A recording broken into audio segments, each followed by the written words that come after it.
je vais vous raconter une petite histoire de solde. Mettons-nous en situation. Je viens d'acheter un pantalon en solde dans un magasin. Et évidemment, je ne l'ai pas essayé parce que tu connais, flemme. Sauf que j'arrive chez moi, je l'essaie et évidemment, il ne me va pas parce que tu connais, surpoids. Donc je ramène mon pantalon en magasin et là, stupeur, le vendeur me dit « Ah désolé, on reprend pas les articles soldés. » Donc moi je lui réponds « Bah si, vous devez reprendre mon pantalon. D'habitude, vous reprenez les articles. » Et là, il insiste. Mais on reprend pas les articles soldés. Donc moi, en bonne forceuse que je suis, je lui dis « Si vous reprenez les articles d'habitude, vous devez aussi reprendre les articles soldés. » Et c'est là qu'arrive la question pour vous. Question. Un magasin qui accepte en temps normal les échanges et remboursements peut-il refuser les échanges et remboursements des articles soldés?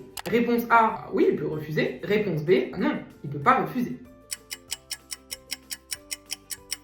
La bonne réponse est la réponse A. Un magasin peut refuser d'échanger ou rembourser un article parce que les magasins sont libres de déterminer ce qu'on appelle leur politique de retour. Ils ont donc la liberté d'accepter ou de ne pas accepter les échanges et remboursements. Mais attention, deux petites précisions cependant. Première précision, s'il s'agit d'un magasin qui d'habitude accepte les échanges et remboursements, c'est-à-dire que c'est écrit sur ses conditions de retour, son ticket de caisse, il faut impérativement que ce magasin informe le consommateur que les produits soldés ne sont pas concernés par cette possibilité de retour. Et donc il faut qu'il soit informé en magasin, sur son ticket de caisse ou sur n'importe quel autre support, mais il faut que le consommateur soit informé. Ensuite, et c'est la seconde précision, si l'article a un défaut caché ou un défaut de conformité, dans ce cas-là, peu importe que l'article soit soldé ou non, le magasin a l'obligation de reprendre l'article. Si ça vous intéresse, je peux vous expliquer ça dans une autre vidéo.